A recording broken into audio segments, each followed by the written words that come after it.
శాసనసభ నడవడిక పద్ధతులు చూసేవాళ్ళు ప్రజలు కూడా అసహించుకునేటువంటి పరిస్థితి.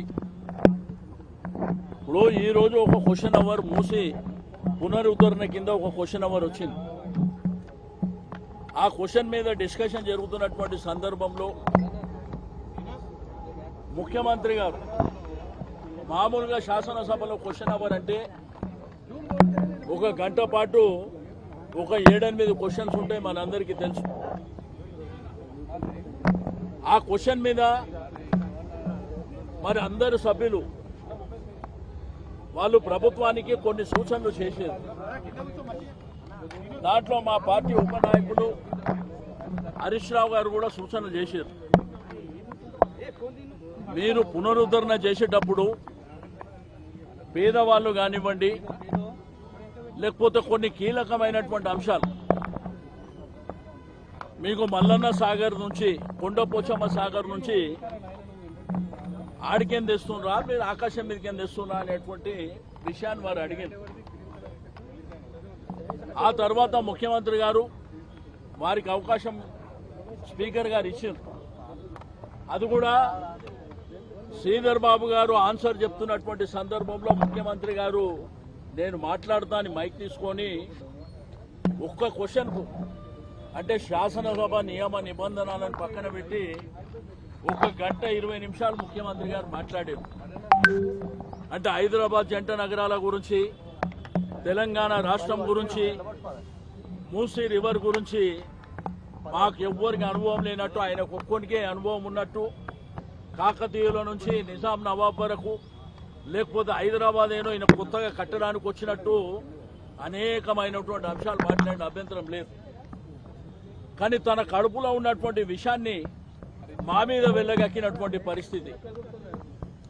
మమ్మల్ని అంటే అనంతగిరి హాస్పిటల్ జాయిన్ చేస్తారని ఆయన మాట్లాడితే శ్రీధర్ బాబు గారు మీ పేరు చెప్పలేదు కదా అని ఈయన కొత్త నిర్వచనం చెప్పే ప్రయత్నం వారు చేస్తూ, సరే ముఖ్యమంత్రి గారు మాట్లాడినంతసేపు మాట్లాడిండు. తర్వాత స్పీకర్ గారికి ఒక ప్రధానమైనటువంటి ప్రతిపక్ష పార్టీగా మేము అవకాశం అడిగినాం. మాకు ఇవ్వకుండా వేరే పార్టీ సభ్యులకు అక్కడ అవకాశం ఇచ్చారు. మరి నేను ప్రధాన ప్రతిపక్షం మాకు అవకాశం ఇవ్వాలి కదా అంటే ఆయన దాన్ని ఆపేసి 2వ క్వశ్చన్కు పోయిండు. మేము కనీసం బాయ్కాట్ అది మా హక్కు, ప్రొటెస్ట్ చేస్తామని చెప్పి హరీష్ రావు గారు అడుగుతుంటే కూడా ఆయన అవకాశం ఇవ్వకుండా 2వ క్వశ్చన్ పోయిండు.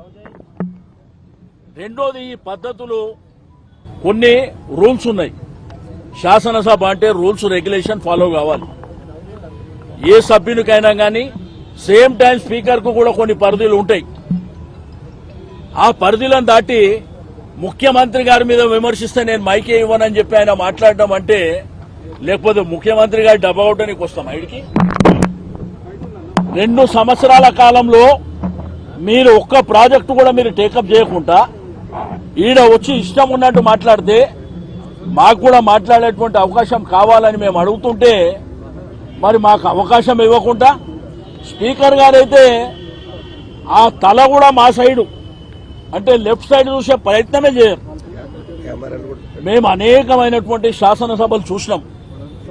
30 ఏళ్ల నుంచి శాసనసభ చూస్తున్నా, అంతమంది స్పీకర్లను చూసినాం. మీకు అధికార పక్షానికి అవకాశం ఇచ్చినప్పుడు ప్రధానమైనటువంటి ప్రతిపక్షానికి కూడా అంతే అవకాశం ఇస్తాం. మరి గతంలో కేసీఆర్ గారు ముఖ్యమంత్రి ఉన్నప్పుడు వాళ్ళు 5 మంది శాసనసభ్యులు ఉన్నా వాళ్ళు 5 మందికి మాట్లాడేటువంటి అవకాశం ఇచ్చారు. గంటల తరబడి అనేకమైనటువంటి అంశాల విషయంలో మాట్లాడారు. కానీ ఇది ప్రజాస్వామ్యంలో పద్ధతి కాదు. వాళ్ళు ఇది గాంధీ భవన్ లాగానే దాన్ని వాడుకుంటారు. గాంధీ భవన్లో నా ఇష్టం ఉన్నట్టు నేను మాట్లాడుకుంటా, ఎవడు పడితే వాడు మాట్లాడవచ్చు అని అట్లా ఆ పద్ధతిలో వాడుకుంటున్నారు. దీన్ని మేము తీవ్రంగా ఖండిస్తున్నాం. శాసనసభని శాసనసభగా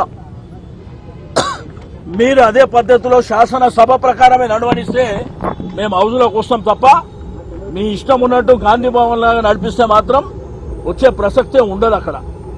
ఎందుకంటే లక్షలాది రూపాయలు వెచ్చించి శాసనసభ నడుస్తుంది. రైతాంగం కానీ, ప్రజలు కానీ, యువకులు కానీ, మహిళలు కానీ, హైదరాబాద్ జంట నగరాల ప్రజలు కానీ శాసనసభలో మా అంశాల విషయంలో ప్రధాన ప్రతిపక్షం కానీ శాసనసభ్యులు ఏం మాట్లాడుతున్నారో అని ప్రజలందరూ వెయిట్ చేస్తారు. అధికార పక్షం ఆన్సర్ కూడా ఏ విధంగా ఉంటుందని వెయిట్ చేస్తారు. అవన్నీ కాకుండా బుల్డోజ్ చేసి మా ఇష్టం ఉన్నట్టు మేము చేసుకుంటాం. మాకు మా ప్రభుత్వం ఉన్నది కాబట్టి చాలా మందిని చూసినాం. ప్రభుత్వాలు అనేది శాశ్వతం కాదు. చరిత్రలో అనేకమైనటువంటి ప్రభుత్వాలు వచ్చినాయి. ఏదో రాచరిక పాలన కొనసాగించాలంటే తప్పకుండా ప్రజలు బుద్ధి చెప్పేటువంటి సమయం కూడా ఆసన్నమవుతుందని చెప్పి నేను ఈ సందర్భంగా తెలియజేస్తా అన్నాను. ముఖ్యమంత్రి గారిదేమో విచిత్రం. ఒకవైపున సూచనలు ఇవ్వమంటాడు, సలహాలు ఇవ్వమంటాడు, మీ అభిప్రాయాలను గౌరవిస్తా అంటాడు, మళ్ళా వెంటనే తిట్టేటువంటి బూతు మాటలు ప్రయోగించే ప్రయత్నం చేస్తాడు. కంపు ఉన్నదంటే నీకే కంపు ఉన్నది కదా, నువ్వు మాట్లాడిన దాంట్లోనే కంపు ఉన్నది కదా.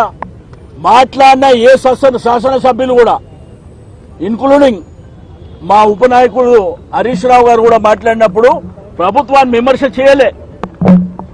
ఆయన కొన్ని సూచనలు మాత్రమే చేసిండు. మేమెక్కడన్నా ముఖ్యమంత్రి గారు ఇంత లెంతీగా మాట్లాడేటప్పుడు షార్ట్ డిస్కషన్ అయినా పెట్టాలి. ఇది ఈ సబ్జెక్టు చాలా గంభీరత ఉన్నది కాబట్టి దీనికి 2 గంటల సమయం కేటాయిస్తామన్నా పెట్టాలి. మైక్ ఉన్నదని చెప్పి మీ ఇష్టం ఉన్నట్టు మాట్లాడి మీరు వెళ్ళిపోతే అంటే మా గొంతుకు అవసరం లేదా? కాబట్టి మేము మరి ఇక్కడికి వచ్చి అమరవీరుల స్తూపం దగ్గర మా నిరసన తెలియజేయడానికి ఇక్కడికి రావడం జరిగింది. మూసీ మీద ఆలోచన అసలు